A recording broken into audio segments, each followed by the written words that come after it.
Hello students, we are doing the prose named The Best Investment I Ever Made, written by A.G. Cronin.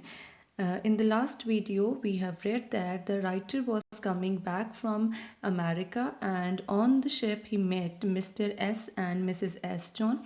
Mr. S was very curious to talk to the writer, but he could not gain the strength. Actually, he was very shy to um, talk to the writer. So on when his wife pressurized him, he asked the writer to give him few minutes, and he wanted to talk to him. And he told the writer that he's working for the welfare of the youth, he's working for the redemption of the juveniles, and he give them a respectable place in the society. So when the writer questioned him, what made you go on this path? What made you? What directed you to take this course of life that you helping the youth? What make you do so? And then he said that, oh, okay, you still do not remember me. So from this, we come to know that writer and Mr. John had already met before, but writer is not able to recognize the Mr. S. And in the further story, we will read how they have met one another before. Let's start it now. So you still don't remember me. Who said this? This is said by Mr. S. John. I shook my head. To the best of my belief, I had never seen him before. So he shook his head. He said, no.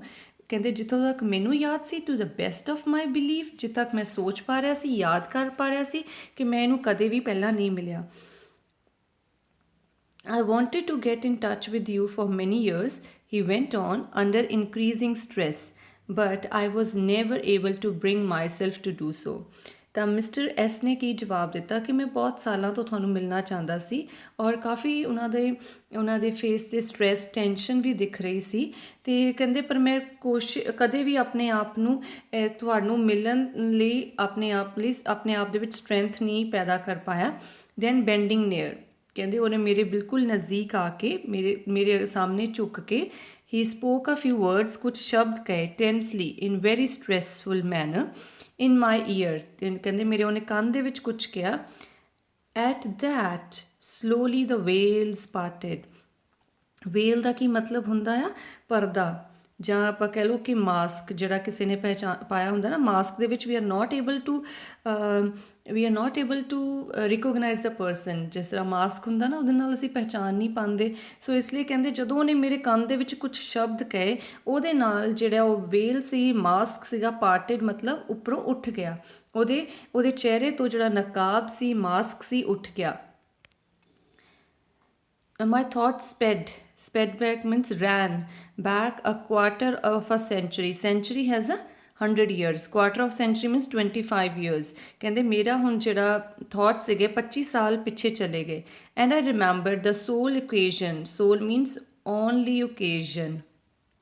when I had seen this man before ਕਹਿੰਦੇ ਮੈਨੂੰ ਯਾਦ ਆ ਗਿਆ ਜਦੋਂ ਕਿ ਇੱਕ ਵਾਰ ਸਿਰਫ ਇੱਦਾਂ ਦੀ ਸਿਚੁਏਸ਼ਨ ਸੀ ਇੱਕ ਵਾਰ ਇੱਦਾਂ ਦੀ ਓਕੇਜ਼ਨ ਸੀ ਜਦੋਂ ਮੈਂ ਇਸ ਬੰਦੇ ਨੂੰ ਪਹਿਲਾਂ ਕਦੇ ਮਿਲਿਆ ਸੀ ਅਤੇ ਨਾਓ ਸਟੋਰੀ ਸਟਾਰਟਸ ਕਿ ਉਹ ਐਕਚੁਅਲੀ ਕਿੱਥੇ ਮਿਲੇ ਸੀ ਕੀ ਹੋਇਆ ਸੀ I was a young doctor ਕਹਿੰਦੇ ਉਸ ਟਾਈਮ ਦੀ ਗੱਲ ਹੈ ਰਾਈਟਰ ਲਿਖ ਰਿਹਾ ਕਿ ਉਸ ਟਾਈਮ ਮੈਂ ਯੰਗ ਡਾਕਟਰ ਸੀ ਹਜੇ ਮੈਂ ਆਪਣੀ ਜੌਬ ਸਟਾਰਟ ਹੀ ਕੀਤੀ ਸੀ and had just set up in practice in working class district of London ਤੇ ਕਹਿੰਦੇ ਮੈਂ ਕੰਮ ਕਰਨਾ ਸ਼ੁਰੂ ਹੀ ਕੀਤਾ ਸੀ ਪ੍ਰੈਕਟਿਸ ਮਤਲਬ ਕੰਮ ਕਰਨਾ ਸ਼ੁਰੂ ਹੀ ਕੀਤਾ ਸੀ ਤੇ ਮੈਂ ਕਿੱਥੇ ਕੰਮ ਕਰਦਾ ਸੀ ਇੱਕ ਵਰਕਿੰਗ ਕਲਾਸ ਡਿਸਟ੍ਰਿਕਟ ਸੀਗੀ ਲੰਡਨ ਦੀ ਇੱਕ ਜਗ੍ਹਾ ਜਿੱਥੇ ਸਾਰੇ ਵਰਕਿੰਗ ਕਲਾਸ ਲੋਕ ਸੀ on a foggy night on a foggy November night towards 1 o'clock I was awakened by a loud banging at my door. In those days of economic necessity, any call, even at this unearthly hour, was a welcome one. ਕਹਿੰਦੇ ਜਦੋਂ ਮੈਂ ਕੰਮ ਕਰਨਾ ਸ਼ੁਰੂ ਹੀ ਕੀਤਾ ਸੀ ਤਾਂ ਇੱਕ ਦਿਨ ਕੀ ਹੋਇਆ ਔਨ ਅ ਫੌਗੀ ਨਾਈਟ ਬਹੁਤ ਜ਼ਿਆਦਾ ਧੁੰਦ ਪਈ ਹੋਈ ਸੀ ਨਵੰਬਰ ਨਾਈਟ ਸੀ ਬਹੁਤ ਠੰਡ ਸੀ ਫੌਗ ਸੀ 1 ਵਜੇ ਦਾ ਟਾਈਮ ਸੀ, ਟੂਵਰਡਸ 1 o'clock, 1 ਵਜੇ ਦਾ ਟਾਈਮ ਸੀ। ਆਈ ਵਾਜ਼ ਅਵੇਕਨ, ਮੈਨੂੰ ਮੇਰੀ ਇੱਕਦਮ ਜਾਗ ਖੁੱਲੀ। ਜਾਗ ਕਿਸ ਤਰ੍ਹਾਂ ਖੁੱਲੀ? By loud banging at the door. ਕੋਈ ਮੇਰਾ ਦਰਵਾਜ਼ਾ ਬਹੁਤ ਜ਼ੋਰ ਜ਼ੋਰ ਨਾਲ ਖਟਖੜਾ ਰਿਹਾ ਸੀ ਐਂਡ ਮੈਂ ਇੱਕਦਮ ਉੱਠ ਗਿਆ। In those days economic necessity and in those days of economic necessity any call, ਕਹਿੰਦੇ ਕਿ ਜਿਹੜਾ ਉਹ ਟਾਈਮ ਸੀ ਨਾ 25 ਸਾਲ ਪਹਿਲਾਂ, ਉਸ ਟਾਈਮ ਇਕੋਨੋਮਿਕ ਨੈਸੈਸਿਟੀ ਮਤਲਬ ਕਿ ਮੈਂ ਹਜੇ ਨਵੀਂ ਨਵੀਂ ਜੌਬ ਸਟਾਰਟ ਕੀਤੀ ਸੀ, ਮੈਨੂੰ ਪੈਸਿਆਂ ਦੀ ਜ਼ਰੂਰਤ ਸੀ। I have the economic necessity means ਪੈਸਿਆਂ ਦੀ ਜ਼ਰੂਰਤ ਸੀ। ਐਨੀ ਕਾਲ, ਕੋਈ ਵੀ ਚਾਹੇ ਕਦੋਂ ਵੀ ਬੁਲਾਉਂਦਾ ਸੀ, was a welcome one at even unearthly hour. ਹੁਣ 1 ਵਜੇ ਦਾ ਟਾਈਮ ਸੀ ਜੋ ਕਿ ਸਹੀ ਟਾਈਮ ਨਹੀਂ ਸੀ ਕਿਸੇ ਨੂੰ ਉਠਾਉਣਾ, ਹੈ ਨਾ। ਕਹਿੰਦੇ ਕਿ ਈਵਨ ਰਾਤ ਦੇ 12, 1, 2 ਜਿੰਨੇ ਵਜੇ ਵੀ ਮਰਜ਼ੀ ਕੋਈ ਬੁਲਾਉਂਦਾ ਸੀ ਤਾਂ ਕਿਉਂਕਿ ਹੁੰਦਾ ਸੀ ਕਿ ਪੈਸੇ ਕਮਾਉਣੇ ਆ, ਤਾਂ ਕਹਿੰਦੇ ਮੈਂ ਹਮੇਸ਼ਾ ਵੈਲਕਮ ਕਰਦਾ ਹੁੰਦਾ ਸੀ। Hurriedly I threw some clothes and went downstairs, ਕਹਿੰਦੇ ਕੁਇਕਲੀ ਮੈਂ ਕੁਝ ਕੱਪੜੇ ਪਾਏ ਅਤੇ ਮੈਂ ਨੀਚੇ ਚਲਾ ਗਿਆ। It was a sergeant of police, actually ਕੌਣ ਆਇਆ ਸੀ ਉੱਥੇ? There came the sergeant of police means police officer in dripping helmet. ਉਹਦੇ ਜਿਹੜਾ ਉਹਨੇ ਹੈਲਮਟ ਪਾਇਆ ਸੀ ਉਹਦੇ ਤੋਂ ਪਾਣੀ ਚੋਰਿਆ ਸੀ, ਇੰਨੀ ਜ਼ਿਆਦਾ ਫੌਗ ਸੀ ਬਾਹਰ। And cape, cape means the long garments, ਜਿਹੜੇ ਉਹਨਾਂ ਨੇ ਕੱਪੜਾ ਉੱਪਰੋਂ ਕੋਟ ਕਹਿ ਸਕਦੇ ਹਾਂ। ਮਿਸਟਲੀ outlined on the doorstep, mistily outlines means hardly visible, ਥੋੜੀ ਥੋੜੀ ਜਿਹੀ ਉਹਦੀ ਸ਼ੇਪ ਦਿਖ ਰਹੀ ਸੀ, ਇੰਨੀ ਧੁੰਦ ਸੀ ਨਾ ਉਹਦੇ ਵਿੱਚ, ਮਿਸਟਲੀ ਥੋੜੀ ਜਿਹੀ ਉਹਦੀ ਆਊਟਲਾਈਨ, ਉਹਦੀ ਸ਼ੇਪ ਜਿਹੜੀ ਸੀ ਦਿਖ ਰਹੀ ਸੀ ਮੇਰੇ ਡੋਰ ਸਟੈਪ ਤੇ। ਤੇ ਉਹਨੇ ਮੈਨੂੰ ਕੀ ਦੱਸਿਆ? A suicide case, he told me abruptly, ਕਹਿੰਦੇ ਮੈਨੂੰ ਇੱਕਦਮ ਉਹਨੇ ਦੱਸਿਆ ਕਿ ਇੱਕ ਸੁਸਾਈਡ ਕੇਸ ਆ ਇਨ ਦ ਲੌਜਿੰਗਸ, ਲੌਜਿੰਗਸ ਮੀਨਸ ਹਾਊਸਿਸ ਰਾਊਂਡ ਦ ਕਾਰਨਰ, ਕਹਿੰਦੇ ਇੱਥੇ ਕੋਨੇ 'ਤੇ ਜਿਹੜੇ ਘਰ ਹੈ ਨਾ ਉਹਨਾਂ ਦੇ ਵਿੱਚ ਇੱਕ ਸੁਸਾਈਡ ਕੇਸ ਆਇਆ। I had better come at once, ਅਤੇ ਮੈਨੂੰ ਕਹਿੰਦੇ ਕਿ ਤੈਨੂੰ ਹੁਣੀ ਆਉਣਾ ਪੈਣਾ ਹੈ, there is a suicide case, ਅਤੇ ਉਹਦੀ ਆਪਾਂ ਜਾਨ ਬਚਾਉਣੀ ਹੈ। Outside it was raw and damp, the traffic stilled, the street deserted, quite as Tom, ਕਹਿੰਦੇ ਬਾਹਰ ਹੁਣ ਜਦੋਂ ਕਹਿੰਦੇ ਬਾਹਰ ਨਿਕਲੇ, it was raw and damp, ਮਤਲਬ raw ਮੀਨਸ ਕੁਆਇਟ ਨਿਊ, ਮਤਲਬ ਇਸ ਤਰ੍ਹਾਂ ਲੱਗ ਰਿਹਾ ਸੀ। ਡੈਂਪ ਮਤਲਬ ਗੀਲਾ, ਕਿਉਂਕਿ ਸਾਰਾ ਇਟ ਵਾਜ਼ ਆਲ ਫੌਗੀ, ਹੈ ਨਾ, ਫੌਗੀ ਨਾਈਟ ਸੀ, ਉਹਦੇ ਨਾਲ ਸਾਰਾ ਕੁਛ ਗੀਲਾ ਹੋਇਆ ਪਿਆ ਸੀ, ਜਿਸ ਤਰ੍ਹਾਂ ਹਜੇ raw ਹੁੰਦਾ, ਜਿਸ ਤਰ੍ਹਾਂ ਹਜੇ ਫਰੈਸ਼ ਹੁੰਦਾ, ਕੱਚਾ ਹੁੰਦਾ ਹੈ ਨਾ, ਇਸ ਤਰ੍ਹਾਂ ਸੀ। ਦ ਟ੍ਰੈਫਿਕ ਸਟਿਲ, ਕੋਈ ਵੀ ਟ੍ਰੈਫਿਕ ਨਹੀਂ ਸੀ, ਇਟ ਵਾਜ਼ ਆਲ ਸਟਿਲਨੈਸ, ਸ਼ਾਂਤੀ ਸੀ। The streets deserted, deserted means abundant, ਲੋਕੀ ਮਤਲਬ ਕੋਈ ਸਟਰੀਟਸ ਦੇ ਗਲੀਆਂ ਦੇ ਵਿੱਚ ਕੋਈ ਨਹੀਂ ਸੀ ਦਿਖ ਰਿਹਾ। ਕੁਆਇਟ ਐਜ਼ ਟੌਮ, ਜਿਸ ਤਰ੍ਹਾਂ ਸ਼ਮਸ਼ਾਨ ਘਾਟ ਹੁੰਦੀ ਆ ਉਹਦੇ 'ਤੇ ਸੁਨਸਾਨ ਹੁੰਦਾ ਆ, ਸਿਮਿਲਰਲੀ ਉੱਥੇ ਵੀ ਇਸੇ ਤਰ੍ਹਾਂ ਸੀ। We walked a short distance in silence, even our footsteps muffled by the fog, and turned into a narrow entrance of a old building. We walked a short distance in silence. ਕਹਿੰਦੇ ਅਸੀਂ ਚੁੱਪਚਾਪ ਜਿੰਨਾ ਵੀ short ਰਸਤਾ ਸੀ ਉੱਥੇ ਗਏ।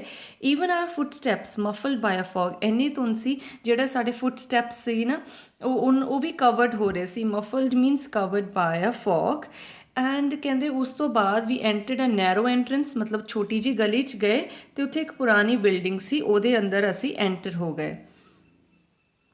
As ਵੀ ਮਾਊਂਟਿਡ means ਕਲਾਈਮ ਦ cracking ਸਟੇਅਰਕੇਸ ਮਤਲਬ ਸੀੜੀਆਂ, cracking ਮਤਲਬ ਥੋੜ੍ਹੀਆਂ ਜਿਹੀਆਂ ਟੁੱਟੀ ਹੋਈ। ਅਤੇ ਕਹਿੰਦੇ ਜਦੋਂ ਅਸੀਂ ਉਹਨੂੰ ਕਲਾਈਮ ਕਰ ਰਹੇ ਸੀ, my nostrils were stunk by a 6 sweet order of illuminating gas, ਕਹਿੰਦੇ ਕਿ ਇਲੂਮੀਨੇਟਿੰਗ ਮੀਨਸ ਲਾਈਟ ਗੈਸ ਜਿਹੜਾ ਤੁਸੀਂ ਯੂਜ਼ ਕਰਦੇ ਆ, ਹੈ ਨਾ।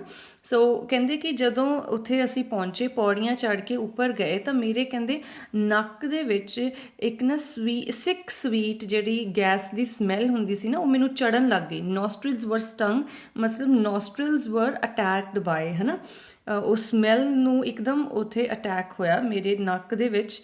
On the upper story means on the upper part of that house, the agitated means quite depressed landlady showed us the way, showed us to the bare little attic means the space where stretched on a narrow bed lay a body of a young man. ਕਹਿੰਦੇ ਕਿ ਉੱਥੇ ਜਦੋਂ ਅਸੀਂ ਪਹੁੰਚੇ, ਉੱਥੇ ਦੀ ਜਿਹੜੀ land lady ਸੀ ਉਹ ਆਪ ਬਹੁਤ ਜ਼ਿਆਦਾ ਡਰੀ ਹੋਈ ਸੀ, ਅਤੇ ਉਹਨੇ ਸਾਨੂੰ ਇੱਕ ਸਪੇਸ ਦੇ ਵਿੱਚ ਲੈ ਕੇ ਗਈ, ਓਪਨ ਸਪੇਸ ਦੇ ਵਿੱਚ ਲੈ ਕੇ ਗਈ, ਠੀਕ ਹੈ। ਐਂਡ ਉੱਥੇ ਨੈਰੋ ਬੈੱਡ 'ਤੇ ਉਹ ਯੰਗ ਮੈਨ ਲੇਟਿਆ ਹੋਇਆ ਸੀ। although apparently means seemingly, ਜੋ ਦੇਖਣ ਨੂੰ ਮਤਲਬ ਕਿ ਲੱਗ ਰਿਹਾ ਹੋਵੇ।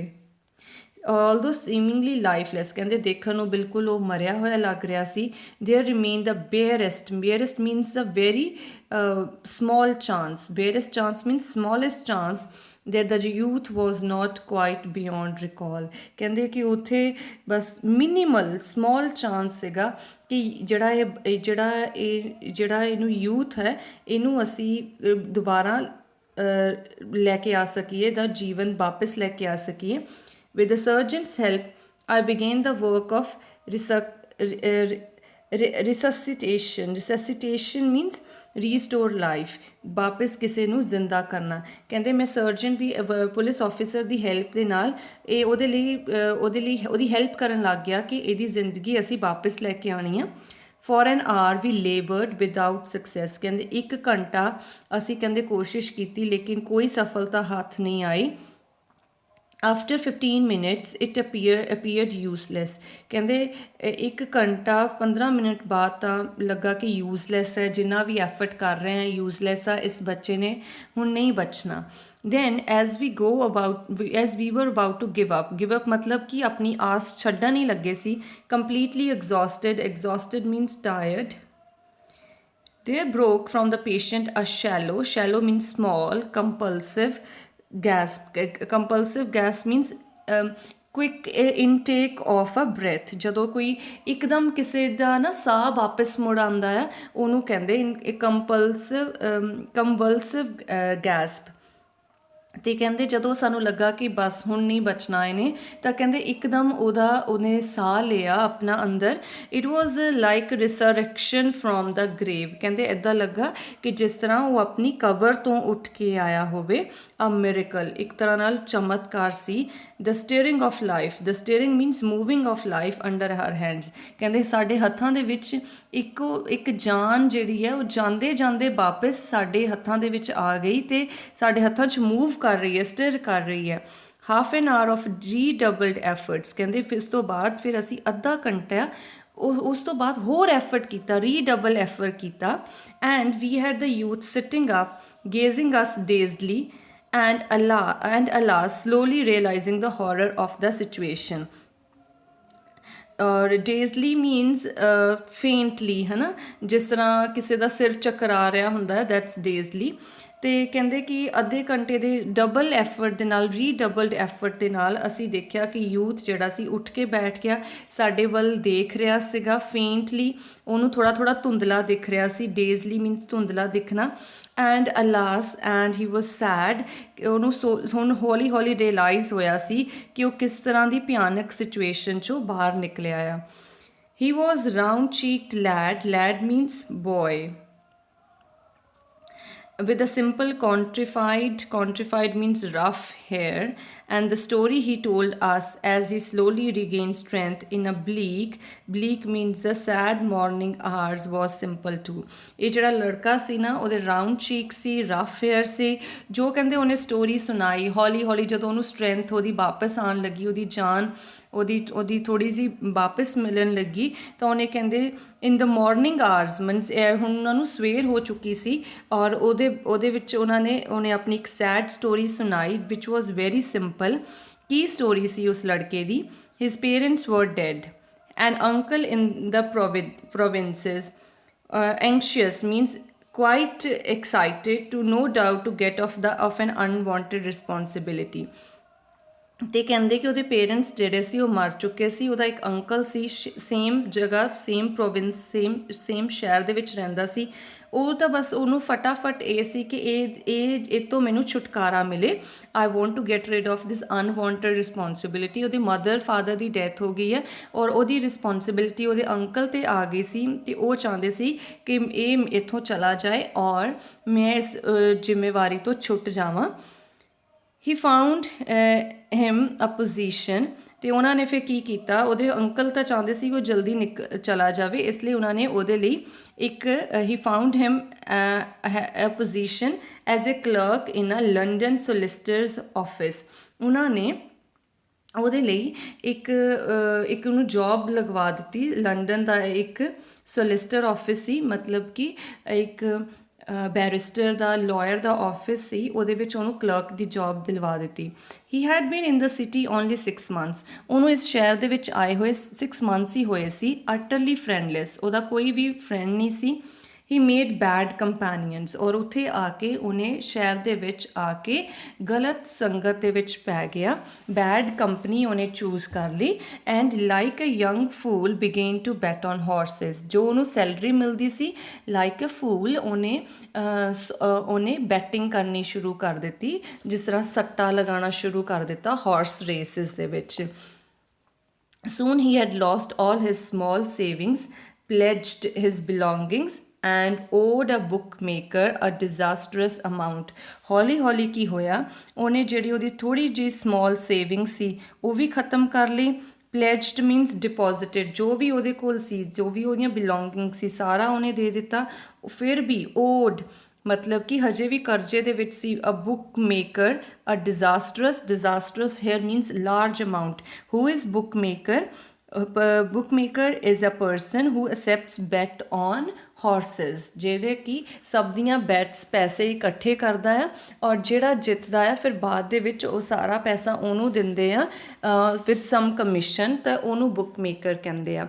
ਇਨ an effort to recoup he took sum of money from the office safe, safe means ਤਿਜੋਰੀ ਜਿਹਨੂੰ ਆਪਾਂ ਕਹਿ ਲੈਂਦੇ ਹਾਂ, for a final gamble means ਜੂਆ, which he was assured means quite sure, was certain to win। ਫਿਰ ਉਹਨੇ ਜਦੋਂ ਉਹਨੇ ਸਾਰਾ ਉਹਦੀ ਸੇਵਿੰਗਸ ਵੀ ਚਲੇ ਗਈ, ਸਾਰਾ ਆਪਣਾ ਜੋ ਸਮਾਨ ਸੀ ਉਹ ਵੀ ਉਹਨੇ ਵੇਚ ਦਿੱਤਾ, ਅਤੇ ਹਜੇ ਵੀ ਉਹਨੇ ਕਾਫੀ ਸਾਰਾ ਪੈਸਾ ਹਜੇ ਦੇਣਾ ਸੀ ਬੁੱਕ ਮੇਕਰ ਦਾ। ਤਾਂ ਉਹਨੇ ਡਿਸਾਈਡ ਕੀ ਕੀਤਾ, ਇਨ an effort to ਰਿਕੂਪ means recover, ਵਾਪਿਸ ਆਪਣਾ ਸਾਰਾ ਪੈਸਾ ਰਿਕਵਰ ਕਰਨ ਦੇ ਲਈ ਉਹਨੇ ਆਪਣੇ ਆਫਿਸ ਸੇਫ ਦੇ ਵਿੱਚੋਂ, ਆਫਿਸ ਦੀ ਤਿਜੋਰੀ ਦੇ ਵਿੱਚੋਂ ਕੁਝ ਪੈਸੇ ਚੁਰਾ ਲਏ, ਅਤੇ ਉਹਨੇ ਕਿਹਾ ਕਿ ਮੈਂ ਹੁਣ ਫਾਈਨਲ ਇੱਕ ਜੂਆ ਖੇਲਾਂਗਾ, ਅਤੇ ਉਹਨੂੰ ਸ਼ੋਰਿਟੀ ਸੀ ਕਿ ਇਸ ਵਾਰ ਮੈਂ ਜ਼ਰੂਰ ਜਿੱਤਾਂਗਾ। ਲੇਕਿਨ but his last resort means effort, his last effort also fail. Now he was terrified means ਡਰਿਆ ਹੋਇਆ ਸੀ, of the prosecution means of the criminal case ਜਾਂ punishment which must follow। ਹੁਣ ਉਹ ਡਰ ਚੁੱਕਾ ਸੀ ਕਿ ਮੈਂ ਪੈਸੇ ਚੋਰੀ ਕੀਤੇ ਆ, ਹੁਣ ਮੇਰੇ ਖਿਲਾਫ ਇੱਕ ਕੰਪਲੇਂਟ ਹੋਏਗੀ ਅਤੇ ਮੈਨੂੰ ਪਨਿਸ਼ਮੈਂਟ ਮਿਲੇਗੀ। sick at heart means feeling really bad at heart, ਸੰਕ ਇਨ ਡੈਸਪੇਅਰ, ਔਰ ਸੰਕ ਹੁੰਦਾ ਡੁੱਬ ਜਾਣਾ, ਡੈਸਪੇਅਰ ਮੀਨਸ ਦੁੱਖ ਦੇ ਵਿੱਚ ਉਹ ਡੁੱਬ ਗਿਆ। He shut himself in his room and turned on the gas, ਔਰ ਉਹਨੇ ਕੀ ਕੀਤਾ ਕਿ ਗੈਸ ਔਨ ਕਰ ਲਿਆ ਅਤੇ ਆਪਣੇ ਆਪ ਨੂੰ ਰੂਮ ਦੇ ਵਿੱਚ ਬੰਦ ਕਰ ਲਿਆ, ਔਰ ਇਸ ਤਰ੍ਹਾਂ ਸੁਸਾਈਡ ਕਰਨ ਦੀ ਕੋਸ਼ਿਸ਼ ਕੀਤੀ। A long bar of silence throbbed in the little attic when he concluded his baiting confession। Waiting means very worrisome, ਹੈ ਨਾ, very troubling। ਔਰ ਕਹਿੰਦੇ ਜਦੋਂ ਉਹਨੇ ਆਪਣੀ ਇਹ ਕਨਫੈਸ਼ਨ ਕੀਤਾ, ਕਨਫੈਸ਼ਨ ਕੀ ਹੁੰਦਾ ਕਿ ਆਪਣੇ ਆਪ ਦੇ ਬਾਰੇ ਸਾਰੀ ਜਾਣਕਾਰੀ ਦੇਣੀ। ਉਹਨੇ ਜੋ ਕਨਫੈਸ਼ਨ ਕੀਤਾ, ਕਹਿੰਦੇ ਉਹ ਸੁਣਨ ਤੋਂ ਬਾਅਦ ਉਸ ਜਗ੍ਹਾ ਦੇ ਵਿੱਚ, ਉਸ ਐਟਿਕ ਦੇ ਵਿੱਚ, ਉਸ ਲਿਟਲ ਸਪੇਸ ਦੇ ਵਿੱਚ ਜਿਹੜੀ ਸਾਇਲੈਂਸ ਸੀ, ਇੱਕ ਲੌਂਗ ਬਾਰ ਆਫ ਸਾਇਲੈਂਸ ਜਿਹੜੀ ਸੀ, ਬੀਟ ਥਰੋਬ ਕਰਨਾ ਕੀ ਹੁੰਦਾ, ਬੀਟ ਰੈਪਿਡਲੀ, ਠੀਕ ਹੈ। ਜਦੋਂ ਉਹਦਾ ਸਾਇਲੈਂਸ ਸੀ ਬਟ ਸਿਰਫ ਧੜਕਣ ਸੁਣ ਰਹੀ ਸੀ। Then gruffly the sergeant asked how much he had stolen. then gruffly means very in a roughly, so the sergeant officer ਨੇ ਪੁੱਛਿਆ ਕਿ ਤੂੰ ਪੈਸੇ ਕਿੰਨੇ ਚੁਰਾਏ ਆ। pitifully means very sadly, almost the answer came, ਕਹਿੰਦੇ ਬੜੇ ਦੁੱਖ ਨਾਲ ਉਹਨੇ ਜਵਾਬ ਦਿੱਤਾ ਕਿ ਉਹਨੇ ਕਿੰਨੇ ਪੈਸੇ ਚੁਰਾਏ ਸੀ, ਸਿਰਫ 7 pounds 10 shilling, ਅਤੇ ਉਹਨੇ 7 pounds 10 shilling ਜਿਹੜਾ ਸੀ ਪੈਸੇ ਚੁਰਾਏ ਸੀ। ਜਿਸ ਤਰ੍ਹਾਂ ਆਪਾਂ ਕਹਿ ਸਕਦੇ ਹਾਂ 7 ਰੁਪਏ 10 ਪੈਸੇ, ਇਸ ਤਰ੍ਹਾਂ 7 pounds 10 shillings। Yes, the incredible means unbelievable though it seemed, for this paltry sum means small sum of money, or worthless, paltry also means the worthless। this poor misguided lad had almost thrown away his life. ਕਹਿੰਦੇ ਕਿ ਉੱਥੇ ਉਹ ਇਹ ਚੀਜ਼ ਕਹਿੰਦੇ unbelievable ਲੱਗ ਰਹੀ ਸੀ ਦੇਖਣ ਨੂੰ ਕਿ ਸਿਰਫ ਇੱਕ ਇੰਨੇ ਕੁ ਛੋਟੇ ਜਿਹੇ ਵਰਥਲੈਸ ਪੈਸਿਆਂ ਦੇ ਲਈ ਸਿਰਫ 7 ਪਾਉਂਡਸ ਐਂਡ 10 ਸ਼ਿਲਿੰਗਸ ਦੇ ਲਈ ਇਸ ਲੜਕੇ ਨੇ ਆਪਣੀ ਪੂਰੀ ਜਾਨ ਦੇਣ ਜਾ ਰਿਹਾ ਸੀ and he was the misguided ਔਰ ਉਹਨੇ ਜਾਣਬੁੱਝ ਕੇ ਨਹੀਂ ਸੀ ਇਹ ਕਰ ਰਿਹਾ ਹੀ ਵਾਜ਼ ਮਿਸਗਾਈਡਡ ਉਹਨੂੰ ਗਲਤ ਕੰਪਨੀ ਦੇ ਵਿੱਚ ਪੈਣ ਕਰਕੇ ਉਹਨੂੰ ਉਹਦੇ ਕੰਪਨੀ ਉਹਦੇ ਮੇਟਸ ਨੇ ਉਹਨੂੰ ਇਹ ਸਾਰਾ ਮਿਸਗਾਈਡ ਕੀਤਾ ਸੀ Again, there was a pause in which plainly the same unspoken thought was uppermost in the minds of three of us who were the sole witness of near tragedy. Sole means only, witness means ਗਵਾਹ near tragedy ਮਤਲਬ ਜਿਹੜੀ ਹੁਣੇ ਦੁਰਘਟਨਾ ਹੋ ਕੇ ਹਟੀ ਸੀ ਅਤੇ ਕਹਿੰਦੇ ਉਸ ਤੋਂ ਬਾਅਦ ਜਦੋਂ ਉਹਨੇ ਕਿਹਾ ਕਿ ਮੈਂ 7 ਪਾਉਂਡਸ ਚੁਰਾਏ ਆ ਤਾਂ ਕਹਿੰਦੇ ਉੱਥੇ ਇੱਕਦਮ ਫਿਰ ਪੌਜ਼ ਆ ਗਿਆ ਠੀਕ ਹੈ plainly means clearly simply the same unspoken thought was uppermost in the minds of three of us ਕਹਿੰਦੇ ਉੱਥੇ 3 ਜਾਣੇ ਸੀ ਅਸੀਂ ਜਿਹੜੇ ਗਵਾਹ ਸੀ ਇਸ ਦੁਰਘਟਨਾ ਦੇ ਕੌਣ 3 ਜਣੇ writer, sergeant of police, that is police officer, and third one was the landlady. ਔਰ ਕਹਿੰਦੇ ਸਾਡੇ ਸਾਰਿਆਂ ਦੇ ਦਿਮਾਗ ਦੇ ਵਿੱਚ ਸੇਮ ਥਾਟ ਚੱਲ ਰਿਹਾ ਸੀ although unspoken ਅਸੀਂ ਹਜੇ ਕਹਿੰਦੇ ਮੂੰਹ ਚੋਂ ਕੁਝ ਕਿਹਾ ਨਹੀਂ ਸੀ ਪਰ ਇੱਕ ਦੂਜੇ ਦੇ ਚਿਹਰੇ ਦੇਖ ਕੇ ਲੱਗ ਰਿਹਾ ਸੀ ਕਿ ਸਭ ਦੇ ਦਿਮਾਗ ਦੇ ਵਿੱਚ ਇੱਕੋ ਥਾਟ ਚੱਲ ਰਿਹਾ ਸੀ almost of one accord means agreement ਕਹਿੰਦੇ ਇੱਦਾਂ ਲੱਗਦਾ ਜਿੱਦਾਂ ਸਾਡੇ ਤਿੰਨਾਂ ਦੇ ਵਿੱਚ ਇੱਕੋ ਜਿਹਾ ਐਗਰੀਮੈਂਟ ਹੋ ਗਿਆ we voiced ਅਸੀਂ ਕਹਿੰਦੇ we voiced our desire to give the youth ਕਹਿੰਦੇ ਅਸੀਂ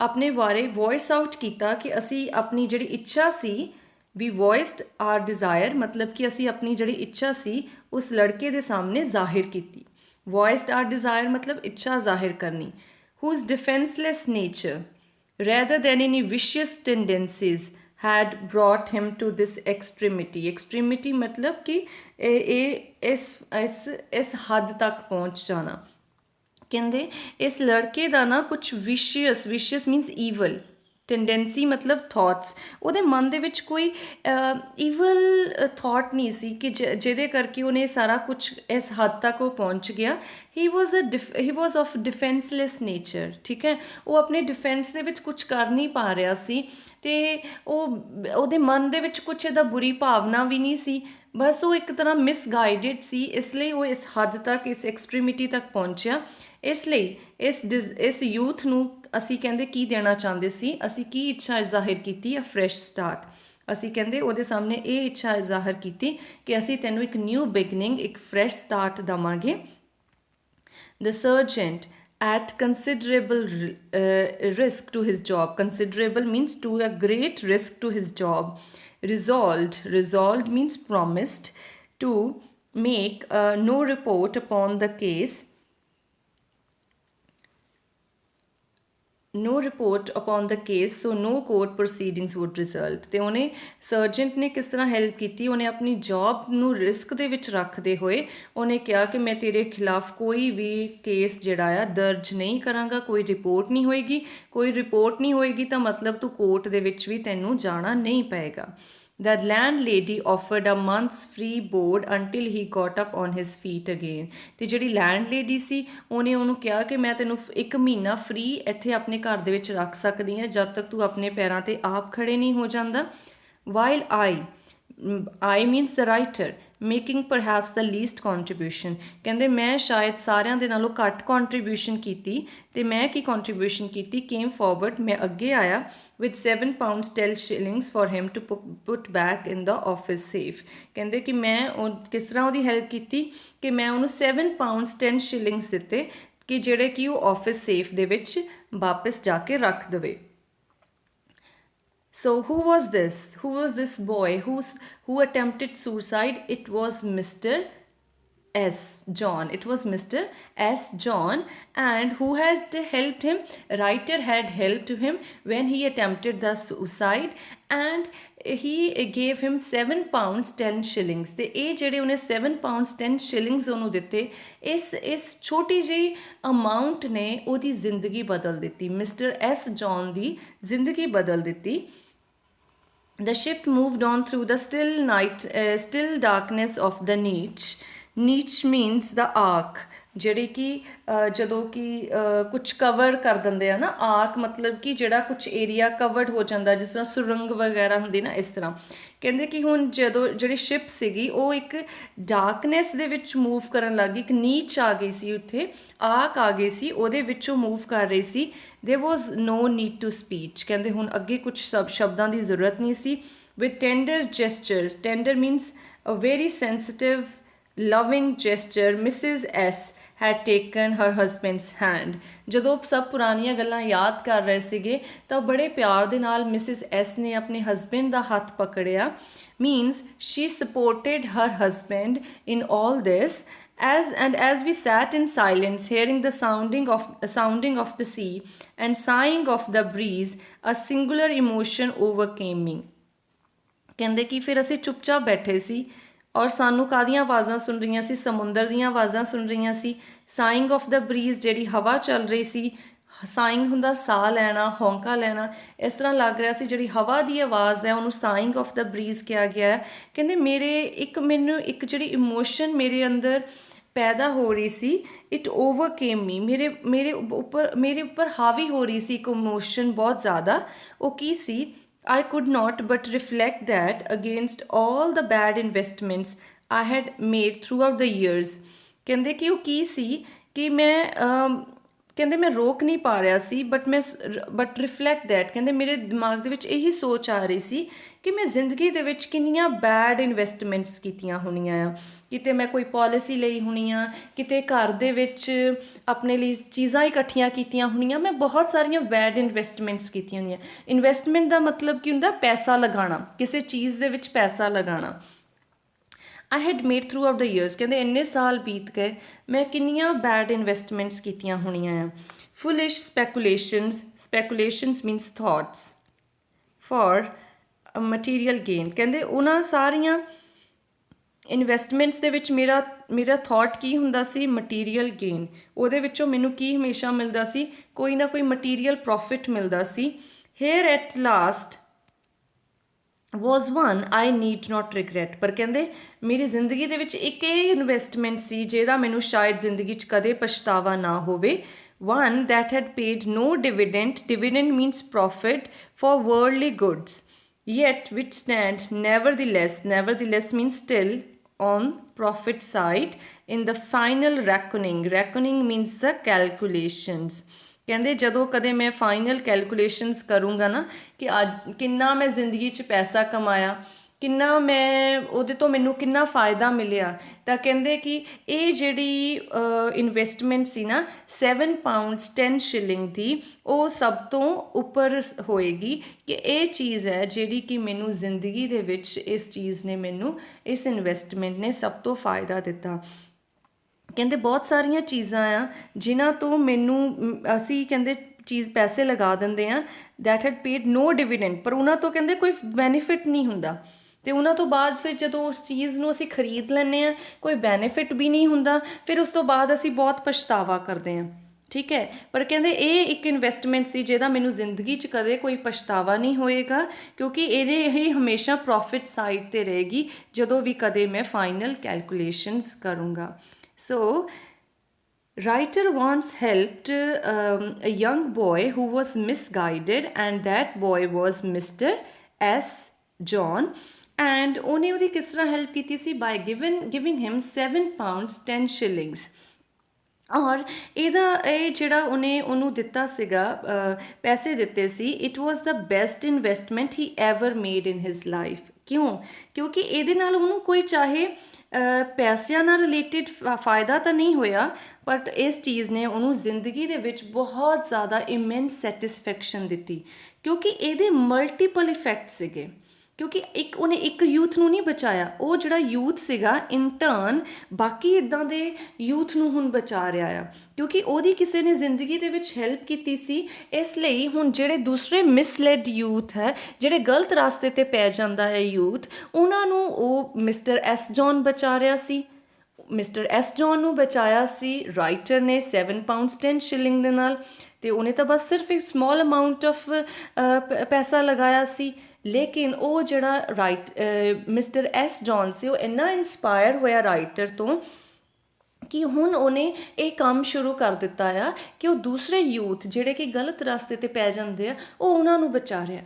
ਹੋ ਸਕਦਾ ਆ ਕਿ ਇਨ ਦਾ ਕਮਿੰਗ ਈਅਰਸ ਉਹ ਜਿਹੜਾ ਯੂਥ ਹੁਣ ਜਿਨ੍ਹਾਂ ਨੂੰ ਮਿਸਟਰ ਐਸ ਜੌਨ ਬਚਾ ਰਿਹਾ ਆ, ਉਹਨਾਂ ਦੇ ਵਿੱਚੋਂ ਵੀ ਕੋਈ ਇਹ ਕੰਮ ਸ਼ੁਰੂ ਕਰ ਦੇ। ਸੋ ਜਿਹੜਾ ਉਹ 7 ਪਾਉਂਡਸ 10 ਸ਼ਿਲਿੰਗ ਸੀ, ਜਿਹੜਾ ਇੱਕ ਯੂਥ 'ਤੇ ਲਗਾਇਆ ਗਿਆ ਸੀ, ਉਹਦੇ ਬਹੁਤ ਜ਼ਿਆਦਾ ਮਲਟੀਪਲ ਇਫੈਕਟਸ ਇਨ ਦਾ ਸੁਸਾਇਟੀ ਦੇ ਵਿੱਚ ਦੇਖਣ ਨੂੰ ਮਿਲੇ। That's why the writer feels that this is the best investment I ever made in my life, ਕਿ ਸਭ ਤੋਂ ਵਧੀਆ ਪੈਸੇ ਦਾ ਜਿਹੜਾ ਮੈਂ ਕਿਤੇ ਯੂਜ਼ ਕੀਤਾ, ਜਿਹੜਾ ਪੈਸਾ ਲਗਾਇਆ ਸੀ, ਉਹ ਇਹ ਸੀ 7 pounds 10 shillings on the Mr. S. John who is further helping the other youth, and maybe in the coming future that youth may help the other people in the society. So it has multiple effects. So I hope you have liked this prose and have understood it clearly. Thank you very much.